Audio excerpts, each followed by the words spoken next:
नमस्कार। इस वक्त शेयर बाजार में बढ़ती घबराहट ने निवेशकों की चिंता बढ़ा दी है। जब बाजार में रिकवरी की उम्मीद थी, तभी अचानक तेज गिरावट ने माहौल बदल दिया।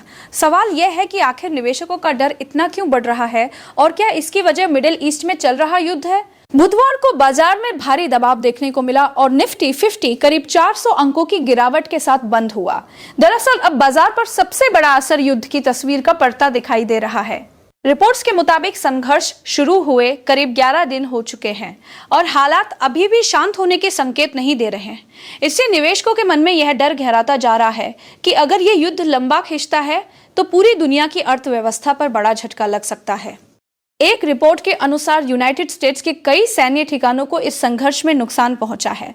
सैटेलाइट तस्वीरों और अलग अलग स्रोतों के आधार पर सामने आया है कि क्षेत्र में कई सैन्य अड्डों पर हमले हुए और कुछ ठिकानों को भारी क्षति भी हुई। इन हमलों से यह संकेत मिल रहा है कि ईरान इस संघर्ष के लिए उम्मीद से ज्यादा तैयार था, लेकिन निवेशकों का सबसे बड़ा डर कुछ और है। विशेषज्ञों का मानना है कि अगर ये तनाव बढ़ता रहा और स्ट्रेट ऑफ हॉर्मुज में जहाजों की आवाजाही प्रभावित होती है तो इसका असर पूरी दुनिया की ऊर्जा आपूर्ति पर पड़ सकता है। यही रास्ता वैश्विक तेल सप्लाई का एक बड़ा हिस्सा दुनिया तक पहुंचाता है। अगर यहाँ लंबे समय तक बाधा आई तो तेल की कीमतों में उछाल आ सकता है और भारत जैसे आयात पर निर्भर देशों की अर्थव्यवस्था पर सीधा दबाव पड़ सकता है।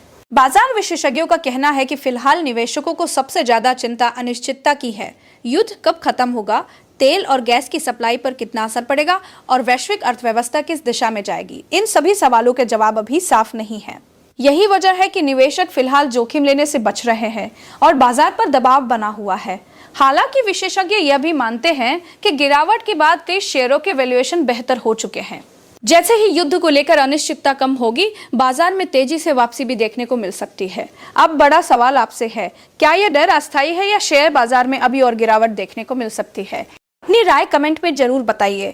अगर आपको ये वीडियो पसंद आया हो तो इसे लाइक करें, दोस्तों के साथ शेयर करें और शेयर बाजार और अर्थव्यवस्था की ऐसी ही बड़ी खबरों के लिए टेकनेट इंडिया चैनल को सब्सक्राइब करना बिल्कुल न भूलें। यह वीडियो सिर्फ एजुकेशनल मकसद के लिए है। इन्वेस्ट करने से पहले कृपया अपने फाइनेंशियल एडवाइजर से सलाह लें। नमस्कार, धन्यवाद।